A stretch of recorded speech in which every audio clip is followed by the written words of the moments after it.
Every day this week, buses have dropped off nearly 100 Central American migrants on the doorstep of the Good Neighbor Settlement House shelter in Brownsville, Texas.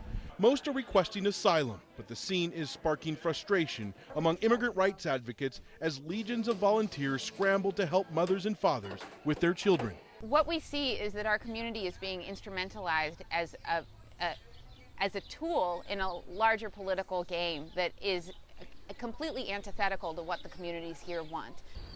Good Neighbor Settlement is one of several shelters helping migrants suddenly released this week by Customs and Border Protection. The agency says it can't handle the massive number of migrants crossing the border. Our immigration system was at the breaking point. That breaking point has arrived this week at our border. CBP officials say Border Patrol agents are on pace for apprehensions and encounters with more than 100,000 migrants in March, which would be the highest number of monthly illegal border crossings in a decade. The Department of Homeland Security Secretary today is warning the system is in free fall. And President Trump says the tens of thousands of migrants requesting asylum are carrying out a big fat con job and is now threatening to shut down the border to control illegal immigration.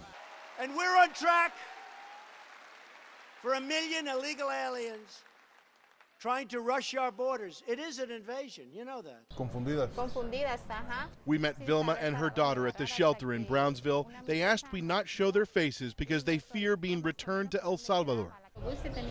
Vilma says she fled her home country with her daughter because they feared being killed.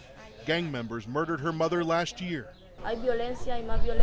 Her daughter says 3 police officers unleashed a bruising attack on her in January, kicking and punching her for reasons that were never clear.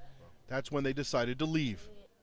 Advocates say this is not a con job, but real people facing life and death consequences. We are not ignorant here in the Rio Grande Valley. We know what's happening.